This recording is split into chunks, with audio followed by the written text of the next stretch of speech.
ngasih bantuan, itu semua adalah dari Allah Subhanahu wa taala yang mengatur secara umum. Itu adalah tarbiyahnya Allah, pengaturannya dari Allah Subhanahu wa taala. Nah, adapun berikutnya wal khassatu. Adapun tarbiyah Allah yang secara khusus. Tarbiyatuhu li auliyaih. Adalah tarbiyahnya Allah kepada para walinya. Kepada para wali Allah Subhanahu wa taala. Siapa wali-wali Allah? Ya orang-orang yang beriman. Baik dari kalangan nabi, rasul, kemudian orang-orang yang jujur keimanannya, para syuhada, para solihin, ya, orang-orang yang taat kepada Allah, mereka semua adalah walinya Allah Subhanahu wa taala. Nah, cuman kadang kita itu agak heboh itu dengan istilah wali. Kalau dengar kata wali itu sering diidentikan dengan kesaktian itu, Pak. Padahal tidak mesti itu, tidak mesti. Ya memang kita tidak mengingkari ada karomah untuk wali Allah itu ada. Kisah apa para salaf kita orang pendahulu yang punya karomah, punya keutamaan Allah berikan ya tanda petik kesaktian itu tadi memang benar-benar ada. Cuman ya kalau kita pengen tahu itu benar-benar waliullah atau bukan, itu kalau kata para ulama itu petunjuknya apa? Lihat amalannya. Amalannya itu amal soleh atau bukan. Kalau orangnya taat kepada Allah, rajin sholat, berjamaah di masjid, rajin ibadah kepada Allah, ya berarti memang itu wali Allah Subhanahu wa taala. Lah kalau ternyata dia itu hanya orang jalanan atau mungkin ODGJ kan, orang dengan gejala gangguan jiwa, orang gila kemudian kok disakti-saktikan dengan wali, lah itu yang jadi pertanyaan itu. Jadi lihat kalau orangnya itu taat beribadah kepada Allah, itu adalah waliullah. Jadi intinya dilihat amalannya, ya, dilihat ketaatannya kepada Allah Subhanahu wa taala. Nah, itu adalah waliullah. Nah, lalu bagaimana tarbiyahnya Allah kepada para walinya? Ya. Di sini saya mengatakan fa tarbiyat fayurabbihim bil imani. Maka Allah Subhanahu wa taala mentarbiyah mereka dengan keimanan. Nah, jadi walinya Allah itu pasti punya keimanan, beriman kepada Allah. Jadi orang-orang yang beriman, mereka itu adalah para walinya Allah Subhanahu wa taala. Wa yuwaffiquhum lahu. Dan Allah memberikan taufik kepada mereka untuk beriman kepada Allah. Allah berikan taufik. Taufik itu hanya apa? Hidayah, petunjuk. Waffaqa yuwaffiqu taufik. Allah memberikan taufik kepada mereka untuk beriman kepada Allah Subhanahu wa taala. Wa yukmiluhu lahum, dan Allah pun sempurnakan keimanan untuk mereka. Kemudian Allah juga mentarbiyah secara khusus ini, wa yadfa'u anhum as-sawarifa. Allah akan menghilangkan, menolak untuk mereka atau menyingkirkan dari mereka itu gangguan-gangguan. Wal awaiqul ha'ilah bainahu wa bainahu, dan rintangan-rintangan yang menghalangi antara mereka dan Allah Subhanahu wa taala. Sehingga walinya Allah itu akan terus punya kedekatan yang khusus dengan Allah Subhanahu wa taala. Dan itu memang kekhususan para walinya Allah. Terus memiliki kedekatan kepada Allah. Dari mana dekatnya? Terus beribadah kepada Allah Subhanahu wa taala.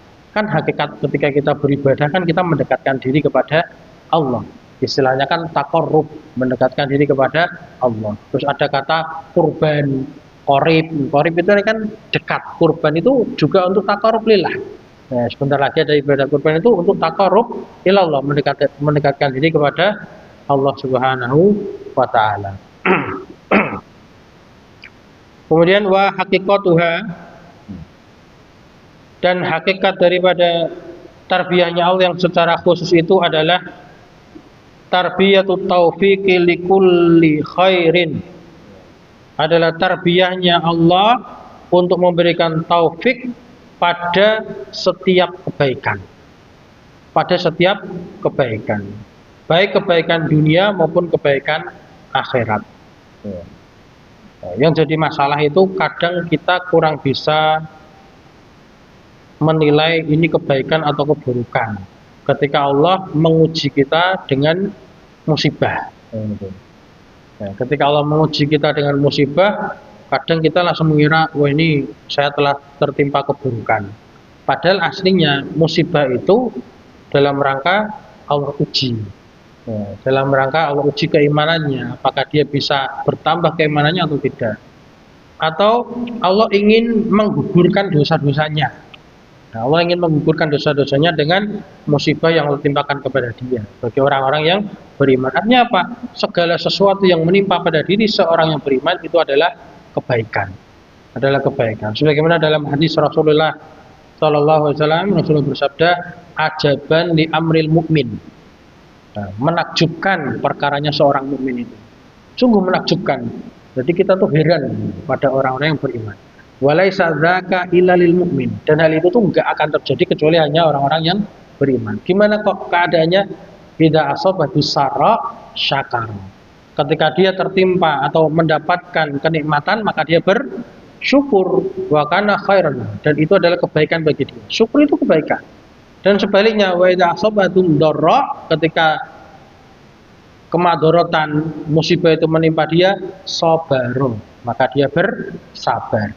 Maka khairan, maka dan itu pun kebaikan bagi dia. Jadi masya Allah, orang yang beriman itu hidupnya luar biasa. Rasul aja sampai bilang ajaban, ajib, takjub, mengherankan, menakjubkan perkara seorang mukmin itu. Kalau mendapatkan nikmat ya bersyukur, kalau mendapatkan musibah maka dia bersabar.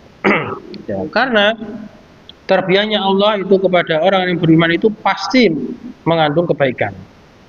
Dan wal ismatu an kulli syarrin, ismah, perlindungan.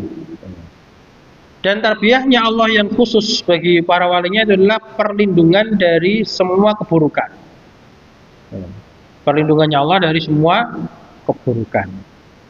Jadi ketika Allah memberikan ujian, musibah di dunia, itu agar Allah melindungi dari keburukan yang hakiki, yaitu nanti di akhirat. Kalau dia bersabar, maka pahalanya adalah surganya Allah Subhanahu wa taala. Allah akan lindungi dari keburukan nerakanya Allah.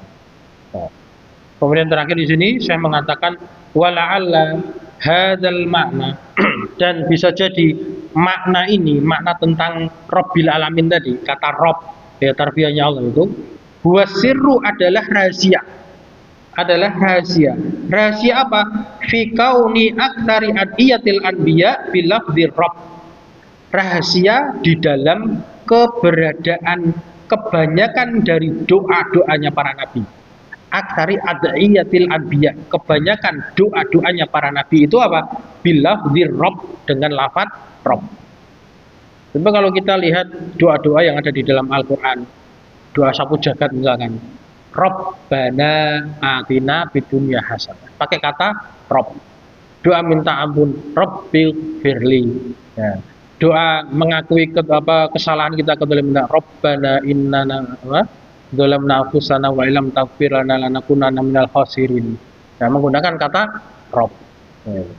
Jadi banyak doa-doa dari para nabi itu menggunakan lafaz Rabb. Ya. Ini merupakan rahasia. Ya.